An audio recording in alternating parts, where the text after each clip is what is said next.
You said before about how you build up self-esteem and confidence and stuff. Mm-hmm. And there's this quote from one of my friends, Alex Hormozy, that says, "You don't become confident by shouting affirmations in the mirror, but by having a stack of undeniable proof that you are who you say you are. Outwork your self-doubt." Yes. That's nailed. Nailed. Completely nailed. Yes, because a lot of people will, and some of these motivational people out here, it's the funniest thing in the world to me. They'll go and say, when you wake up in the morning, pound your chest. Fucking look at yourself in the mirror and do all this fucking bullshit. I hope it works. What works for me is that everyday resume. The things I know I've accomplished, the things I know I've done, real hard work, the real calluses on my mind, the real calluses on my hands. That's it.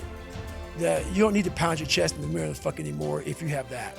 It seems like, especially with confidence, right, or self-esteem, there's a relationship between confidence and competence. Mm-hmm. So what you're looking to do is try and have what you believe that you can do be ahead of what you can do. Right. Now, you're not looking for it to be delusional. You don't want it to be able to believe that you can do something like fly, right? But you need to have a relationship between the two. But what people are asking for is for their confidence to be so far ahead of their competence that, or without having even been competent at anything in the beginning. And that's just delusion. That's fantasy. Right. Well, I believe that you have to build belief. Belief is like, there's an after-school special belief where the mom says, believe in yourself, and that's all great. But there's also a built belief. And the built belief is one where you are constantly, like for me, I came from a bad place. How I build belief is through the daunting tasks I put myself through. So that's proof positive that I can. So it correlates. And that's how this piece of shit kid I once thought I was built belief by saying, I was in 3 Hell Weeks. I went to Ranger School. I tried out for Delta Selection. Undeniable stack of proof. That is proof, motherfucker. So whenever you think you can't, confidence comes from the thing that you built. You must build belief. You must build confidence. It can't be like, hey, I'm gonna knock that shit out. You gotta look over here and say, I can knock that shit out. It's belief, and it's built on what you put in to yourself. Another friend sent me a message this morning knowing that we had this big thing that we've been working toward for a long time today. He said, Nietzsche said, "I know of no better life purpose than to perish in attempting the great and impossible. The fact that something seems impossible shouldn't be a reason to not pursue it. That's exactly what makes it worth pursuing. Where would the courage and greatness be if success was certain and there was no risk? The only true failure is shrinking away from life's challenges." Nailed that one also. 2 for 2. Nailed that one also, man. Yeah, it's that dealing with laziness and self-doubt thing, I think.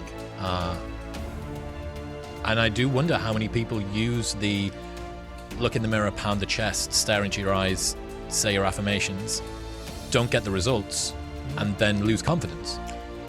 Well, that's part of it. A lot of it is limited horizons. Limited horizons are like, I use me as an example always. I came from a small town in Indiana where there was a handful of black families. And a lot of people in that town, when you come from a town of 8,000 people, it's like we had a local plant, Great Dane. And you're like, you know what? I want to work at Great Dane and get a house next to my mom. That's what you know.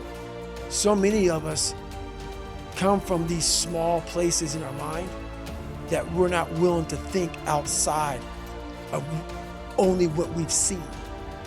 Our mind works in such a small compartment. And one thing I was able to do was to dream. Many people, but don't make dreams your fucking master. But I was able to dream outside those fucking 4 walls of that small town. And until you're able to really put yourself into that dream, but don't make dreams your master, that's where you truly become what you're destined to become. What do you mean, don't make dreams your master? A lot of people sit back and they dream about being a sports figure, or dream about being a SEAL, or dream about being an astronaut, and all it is a motherfucking dream. They don't put the work behind the dream. that dream has become their fucking master. When you become the master of your fucking dream is when you say, I want to go be a Navy SEAL, and you say, okay, I'm gonna lose 106 pounds in less than 3 fucking months. The dream was the one thing I thought about, and the dream was now gone.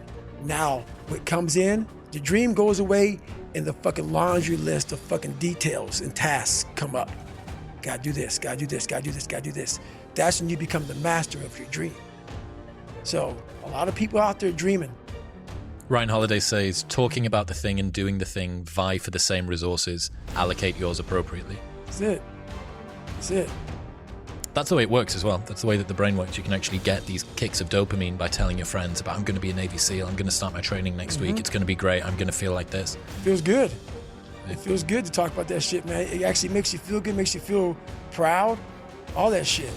But guess what happens? That alarm clock goes off at 4 a.m. to train. I don't want to be a SEAL today. Or I don't want to be whatever today. I'll start tomorrow. And that's the usual pattern of people's lives. That's why I talk about clearing out the mind. Until you really want to do something, you always get be a talker. You always get run your fucking mouth.